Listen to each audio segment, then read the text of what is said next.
Bonjour à tous et bienvenue dans cette nouvelle vidéo. Aujourd'hui, je vous fais un cadeau. Très souvent, vous me posez des questions à savoir comment je fais mes vidéos, quel matériel j'utilise ou quels sont les logiciels pour le tracking. Eh bien, je vais répondre aujourd'hui à toutes ces questions en espérant que cette vidéo va vous plaire. Bienvenue dans les coulisses de création. Bon, faut pas exagérer, mais vous avez compris l'idée. Allez, c'est parti! Alors, il faut savoir que selon le type de vidéo, je vais m'orienter sur un type de matériel, certains types de logiciels parce que c'est plus pratique ou alors ça permet plus de possibilités. En bref, je reste pas statique dans ma manière de faire des vidéos, mais avant de vous dire quel type de matériel et de logiciel j'utilise pour le tracking, je vais vous présenter ma petite bécane. Mon PC est monté par la boutique où j'ai acheté. Bon, c'est à Paris, mais ça n'a pas son importance. Et voici ses caractéristiques pour vous donner une idée de comment mes vidéos sont tournées. Le processeur de mon ordinateur est un i7 9700KF. Il a également 32 Go de RAM et la carte graphique de ce PC est une RTX 2070 Super. Donc voilà, c'est clair que ça n'a pas des composants dernière génération, mais ça fait l'affaire. J'ai également un dispositif avec deux écrans et très franchement, je ne vois pas comment c'est possible de faire autrement car c'est toujours bien d'avoir un écran pour voir son avatar et l'autre pour l'enregistrement.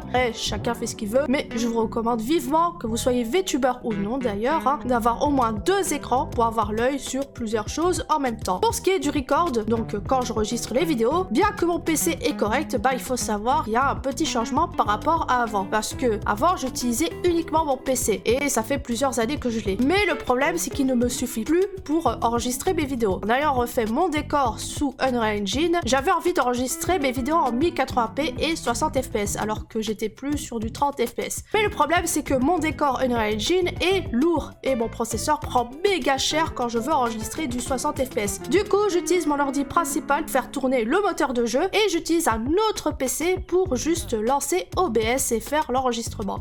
Ouais, vous l'avez bien compris, j'utilise deux ordinateurs quand je fais mes vidéos. Et pour capturer ce qui se passe sur mon PC et le transférer dans l'autre, j'utilise une Game Capture de chez Elgato. Alors de base, je l'avais pris pour capturer les images venant de mes consoles comme la Switch ou la PS4, mais ça sert également à capturer ce qui se passe sur PC. En fait, du moment qu'il y a du HDMI, tout est quasi possible à capturer. Bon, la caractéristique de l'autre PC n'est pas importante, à savoir qu'il y a juste besoin d'un PC qui serait capable de faire tourner OBS. Et il faut savoir que l'autre PC appartient à Pandami. C'est pas un PC que j'ai acheté exprès pour l'enregistrement. Maintenant que je vous ai présenté la bête de compétition, c'est faux. Maintenant, je vais vous expliquer au niveau du tracking comment ça se passe. Alors déjà, il faut savoir que pour l'enregistrement audio, j'utilise un micro Rode NT USB qui est vraiment très bien. Et j'ai également un bras articulé qui permet de maintenir le micro un peu dans les airs, quoi. Du coup, c'est méga pratique si on veut pas se faire encombrer par son micro. Et dans la grande majorité des cas, quand je fais des vidéos facecam, comme là actuellement, auparavant je faisais avec la webcam, qui est une Logitech C922 pour le tracking facial, et j'ai un Leapmotion qui permet le tracking des mains. Maintenant ça a un peu évolué. J'utilise un appareil supplémentaire pour le tracking facial, et c'est mon iPhone. Mais pourquoi? Parce que j'ai ajouté sur mon avatar 52 Blend Shape, c'est en gros les expressions faciales de l'avatar, qui permet un tracking facial beaucoup plus précis. Vous pouvez voir la différence entre le tracking facial avec une webcam et avec l'iPhone. C'est très différent. Je peux bouger ma bouche sur les côtés, bouger mes sourcils indépendamment de l'un et de l'autre, et pour faire cela, on utilise la technologie d'ARKit,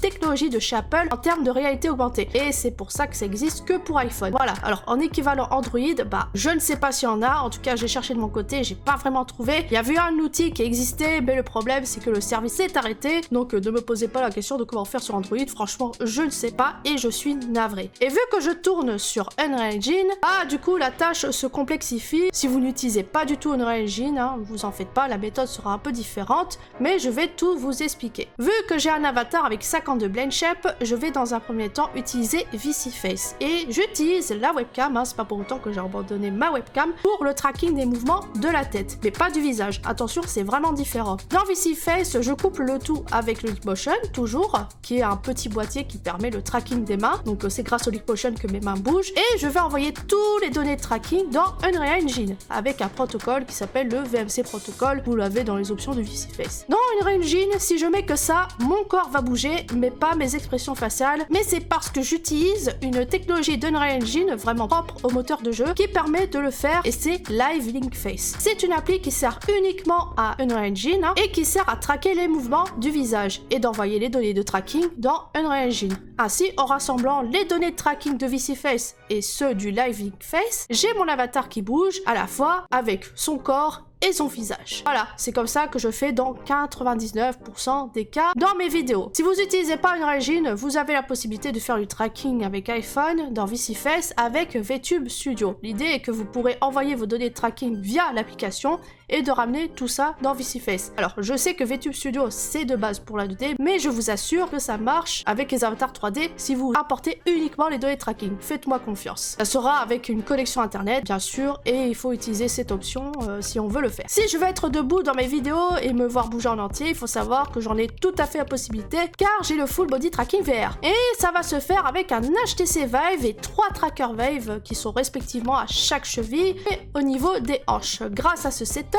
VR, mon avatar peut bouger entièrement. Alors je vous avouerai que j'ai la flemme de vous en faire un démo en vidéo parce que en fait derrière moi, bon là ça se voit pas ici, mais IRL, j'ai un parc. Non, pas un parc comme ça. Oui, plutôt un parc comme ça. Parce que j'ai un bébé et si je veux utiliser la VR, il va falloir que j'enlève tout ce qu'il y a derrière et que je me mette au milieu de la salle et c'est vraiment chiant. Mais bref, dans tous les cas, j'ai tout à fait la possibilité de faire ça avec la VR, sauf que cette fois, le logiciel que je vais utiliser, c'est VMC dans lequel je peux envoyer les données tracking à Unreal Engine, pareil avec le VMC protocole. Et sinon, quand j'ai envie de changer un peu mon décor et de faire un peu plus des vidéos fun pour les ajouter à mes vidéos, comme par exemple pour celle d'Halloween, j'utilise VirtualCast pour faire ce genre de vidéos en full body tracking. C'est super pratique, c'est sympa et ça permet de manipuler des objets, donc voilà. Mais bien que j'ai la flemme de vous montrer en VR, je peux utiliser une webcam pour le full body tracking avec 3D Pose Tracker. Alors il existe en version PC et iPhone, maintenant vous savez pourquoi que iPhone, et là pareil je peux envoyer mes données de tracking à 3D Pose Tracker, à Unreal Engine, etc. et grâce à ce logiciel on peut se capter tout le corps entier. Voici le VTuber. Le VTuber est un être à la fois numérique et réel, car il abrite un corps qui n'est pas réel, mais un cœur bien vivant. Le VTuber, dans son habitat naturel, produit de mouvements très étranges lorsqu'il teste de nouvelles technologies de tracking. Tout cela semble fascinant, mais à la fois incompréhensible. Semble-t-il vouloir transmettre un message? Il est tout à fait indescriptible de savoir ce qui se passe dans l'esprit d'un VTuber. Tiens, une impression de déjà-vu. En bref, voici l'espèce aussi bizarre que mystérieuse. Voici le YouTuber virtuel. Voilà, c'est très chelou, on va pas se mentir, mais je trouve que c'est rigolo. Vous savez tout à propos des coulisses de la Podoki Corporation, hein. J'exagère, ne vous en faites pas, j'espère que c'est un peu plus clair pour vous. Merci d'avoir regardé cette petite vidéo, mettez un petit like hein, si ça vous a plu, et à vous abonner à ma chaîne YouTube si ce n'est pas déjà fait. Si vous voulez me soutenir financièrement, n'hésitez pas à devenir membre de ma chaîne YouTube. En cliquant sur le bouton rejoindre juste en dessous, vous aurez toutes les infos, et vous pourrez par exemple, avec l'une des formules, apparaître à mes côtés dans mes vidéos comme c'est le cas avec les petits chats qui se trouvent dans mon décor. Si tu es intéressé par ce type de vidéo, je peux te proposer celle-ci. En attendant, prenez soin de vous et à bientôt. Bye bye!